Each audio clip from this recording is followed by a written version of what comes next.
जी अस्सलाम वालेकुम dear students, मैं हूं रिजवान अहमद। आप सब लोग कैसे हैं जी? उम्मीद करता हूं आपका दिन ज़बरदस्त चल रहा होगा। डियर स्टूडेंट्स, आपको पता है कि हमने जो है वो चैप्टर 4 अपना स्टार्ट कर रखा है। ये बच्चों के कमेंट्स जो हैं ये ज़रा इधर ना बच्चों के कमेंट्स ज़रा मेरे सामने कर दीजिएगा ज्वाइन क्लास करके।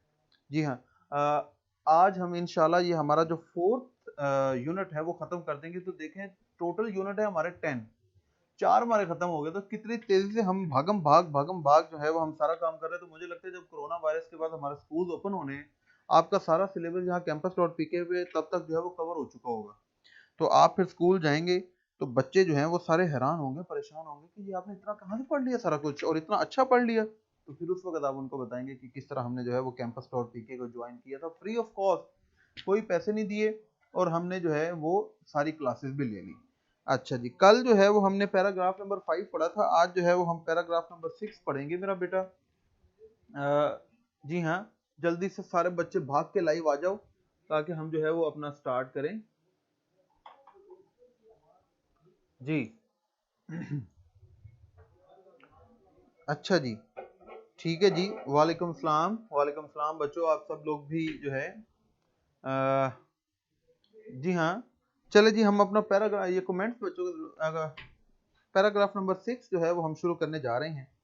और पैराग्राफ 6 जो है वो शुरू होता है कि हजरत अस्मा रज़ियल्लाहु ताला अन्हा was amongst the early few का मतलब है चंद लोग, कि आप जो हैं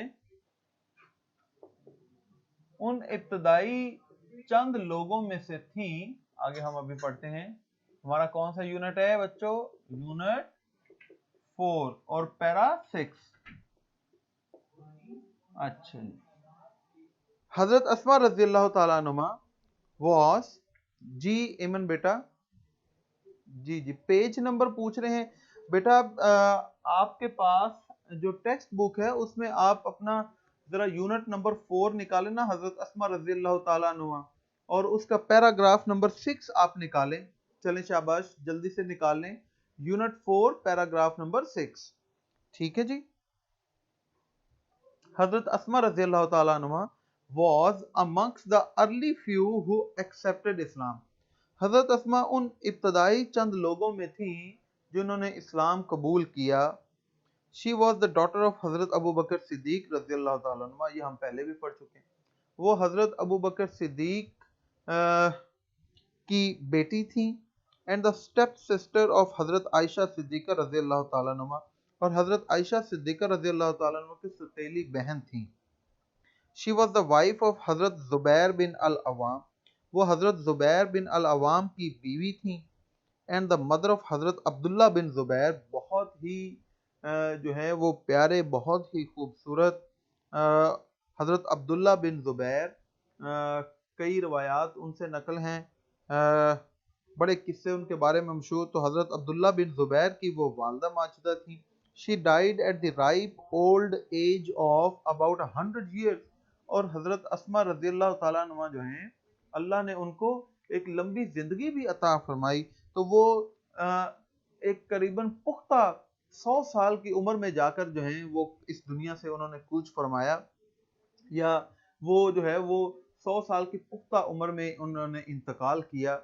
हजरत अब्दुल्ला बिन जुबैर रज़ियल्लाहु ताला अन्हु used to say that he had not seen anybody more generous. Generous का मतलब क्या होता है? जेनरस का मतलब होता है फयाज, सखी, कुशादा दिल। उजैर क्या कह रहे हैं बेटा? आप बता दें मुझे जल्दी से। जेनरस, जेनरस का मतलब होता है चैरिटेबल।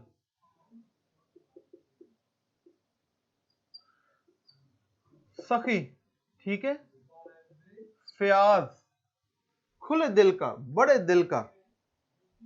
तो हजरत अब्दुल्ला बिन जुबैर रज़ियल्लाहु ताला अन्हो फरमाते हैं, यूज्ड टू से, वो फरमाया करते थे, वो कहा करते थे, that he had not seen anybody more generous and open hearted। ये open hearted का मतलब ये होता है फराख दिल, दोनों का मतलब एक ही है, कि उन्होंने आज तक कभी किसी को इतना सखी और फराख दिल नहीं देखा than his aunt हजरत आयशा रज़ियल्लाहु ताला अन्हा, अपनी आंटी हजरत आयशा से ज्यादा, एंड हिज मदर, और अपनी माँ से ज्यादा। तो वो क्या फरमाया करते थे कि उन्होंने अपनी खाला हजरत आयशा रज़ियल्लाहु ताला अन्हुमा और अपनी वालदा हजरत अस्मा रज़ियल्लाहु ताला अन्हुमा से बढ़कर किसी को भी ज्यादा सखी और फराख दिल नहीं पाया। हजरत अस्मा रज़ियल्लाहु ताला अन्हा was so generous that she sold her inherited garden। inherit का मतलब होता है जो आपको विरासत में मिलता है, ठीक है। वो इतनी सखी थी, इतनी फयाज थी, इतने खुले दिल की थी, बड़े दिल की थी कि उनको विरासत में जो बाग मिला, and gave away all the money, और हजरत अस्मा रज़ियल्लाहु ताला अन्हा ने क्या किया, जो भी उनके पास पैसे थे वो उन्होंने दे दिए, गेव अवे तकसीम कर दिए, गिव अवे तकसीम कर देना, टू द पुअर गरीबों में, एंड द नीडी और जरूरतमंदों में। दोबारा पढ़ता हूँ, हजरत अस्मा रज़ियल्लाहु ताला अन्हा was so generous that she sold her inherited garden and gave away all the money to the poor and the needy। हजरत अस्मा इतनी फयाज थी, इतनी सखी थी कि उन्होंने अपना विरासत में मिलने वाला जो बाग था उसको बेच दिया और सारी रकम तकसीम कर दी गुरबा और जरूरतमंदों में। देखें किसका दिल करता है कि जिसके पास जायदाद हो, कहता है मैं अपने पास संभाल के रख लूं, अपनी औलाद को दे जाऊं। तो अब आप खुद ही देख लें। अच्छा जी, Nobody ever returned empty handed from her doorstep। तो डोर स्टेप का मतलब दहलीज। आपकी दहलीज से कभी भी कोई जो है वो खाली हाथ नहीं लौटा था। ये मेरा बेटा पैराग्राफ नंबर 6, ठीक है जी। अब इस पैराग्राफ के एंड पे हमारे पास एक क्वेश्चन है, what are the other words you can use for accepted, मतलब synonyms, what is meant by accepted. तो हम कह सकते हैं कि we can use following words. Accepted means embedded, embraced, received, ये सारे आप इस तरह लिख सकते हैं। एक्सेप्टेड, एम्ब्रेस्ड, admitted,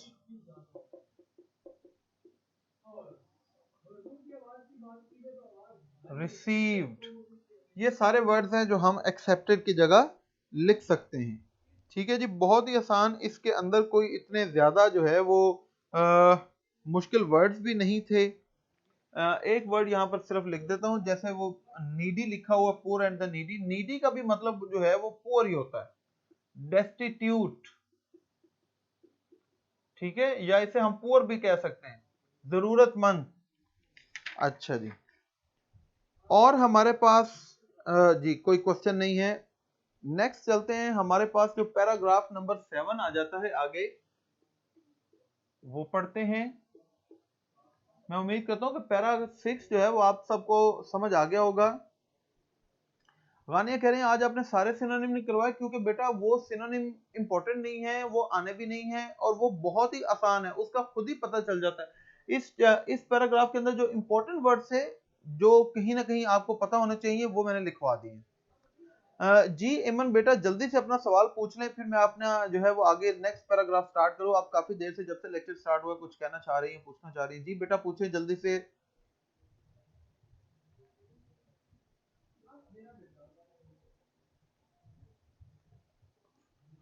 अली कह रहे हैं जी कि summer vacation are extended till 15 July. Ali what is your source?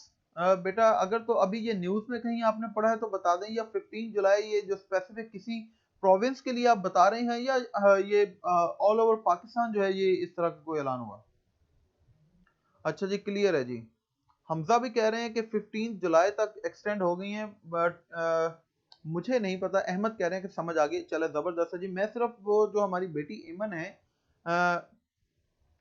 ओ अच्छा वो पूछ रहे हैं रिसीव्ड। देखिए एक्सेप्ट मतलब, एक्सेप्ट का मतलब क्या होता है? कबूल कर लेना। ठीक, ठीक है, तो रिसीव्ड कबूल कर लिया गया, पैसिव में उसको लिखा गया। ठीक है इमन बेटा। जी हाँ बेटा, ऑनलाइन क्लासेस जो है ये हमारा स्कूल के साथ ताल्लुक नहीं है।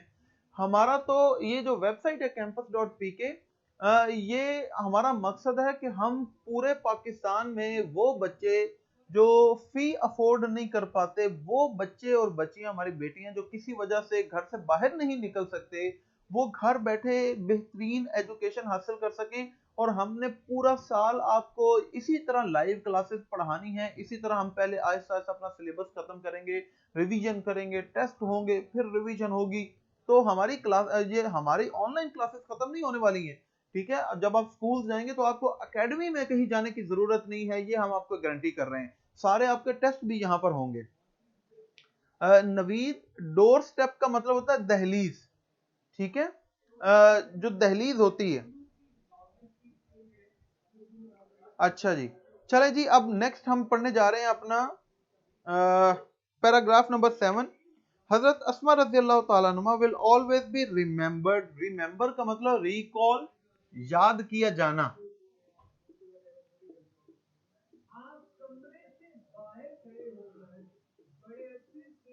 रिकॉर्ड, याद किया जाना। आप हमेशा याद रखी जाएंगी किस चीज के लिए? फॉर हर करेज, अपनी बहादुरी के लिए। ये करेज वर्ड हमने पहले भी पढ़ा है, मैंने आपको लिखवाया भी था। इसका मतलब होता है ब्रेवरी या फिर वेलर, बहादुरी। आप अपनी बहादुरी, जेनरोसिटी, अपनी फ्राख दिली, ओपन हार्टेड। चलिए ये मैं लिख देता हूं, ये चैरिटेबल, अपने चैरिटी के लिए पीछे भी लिखा हुआ है। ओपन हार्टेड का भी लिख देते हैं हम यहां पर ही, ताकि ये आपके खुला दिल, बड़ा दिल वाला, फयाज जिसे हम कहते हैं। एंड विजडम, विजडम जहानत, अकल, इंटेलेक्ट। Wisdom, intellect, जहानत। हजरत अस्मा रजी अल्लाह ताला अन्हा हमेशा अपनी बहादुरी, अपनी फयाजी और अपनी या सखावत और अपनी दानाई की वजह से उनको याद रखा जाएगा। She had resolute faith. Resolute का मतलब होता है पुख्ता, ठीक है। ये हम पहले भी काफी दफा पढ़ चुके हैं ये वर्ड, और इंपॉर्टेंट वर्ड है ये। रेजोल्यूट, अनफ्लिंचिंग, ठीक है, पुख्ता, स्ट्रॉन्ग।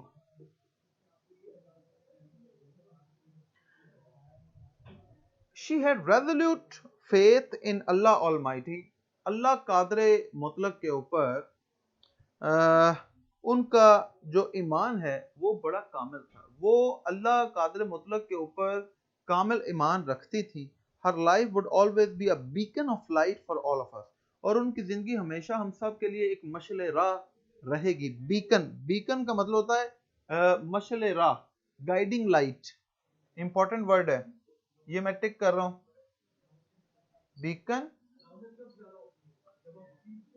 गाइडिंग लाइट, ठीक है।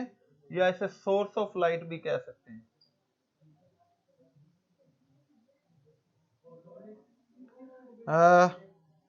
मिनारा ए नूर, या फिर मशले राह।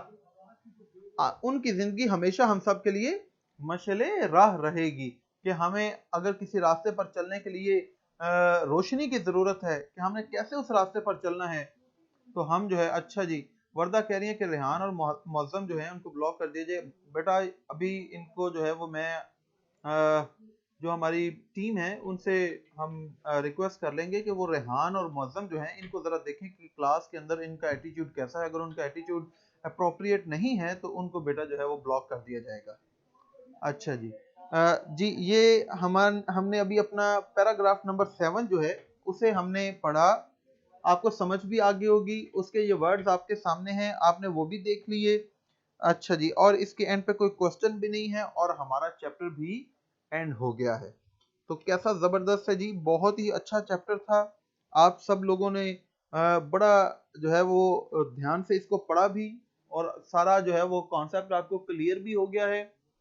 अब मैं पूछना चाहता हूं कि अगर आपका अभी भी इस चैप्टर के हवाले से कोई क्वेश्चन है तो आप मुझसे क्वेश्चन पूछ सकते हैं।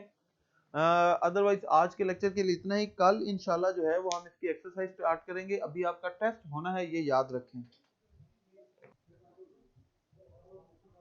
जी। टेस्ट का टाइम जो है वो खत्म हो गया है और रिजल्ट जो है वो आना शुरू हो गए हैं। रिजल्ट इस वक्त जी हमारी स्क्रीन पर हैं। जी हाँ, 3 2 0 1 1 1 1 1। कि आज वाला जो टेस्ट है ये कल दोबारा होगा बेटा, ठीक है। यही सेम टेस्ट कल दोबारा होगा। इस टेस्ट में थोड़ी सी मिस्टेक्स थी कि जो अंडरलाइन वर्ड जो पूछे गए थे वो अंडरलाइन नहीं हुए थे, तो उसमें बच्चों को जो है वो थोड़ी मुश्किल हो सकती है, उन्हें पता ना चला हो। तो आज वाला टेस्ट जो है वो हम कल दोबारा लेंगे। तो इसको जरा अच्छी तरह से देखा करें बेटा, ये 2-2 मार्क्स हैं आउट ऑफ 5, ये तो अच्छी बात नहीं है। इसका मतलब पढ़ते पढ़ते आप बिल्कुल भी नहीं। चले आज का लेक्चर हम यहाँ पर वाइंड अप करते हैं। जैसे ही हमारा लेक्चर खत्म हो, आप सब ने इस लेक्चर के बारे में अपना फीडबैक जरूर देना मेरा बेटा, जरूर दिया करें फीडबैक। और जिन्होंने अभी तक मुझे फॉलो नहीं किया, वो ऊपर मेरी पिक्चर आप लोगों को शो होगी, उसे क्लिक करें, फॉलो करें। अपना ख्याल रखें, दुआ में याद रखें। अल्लाह हाफिज।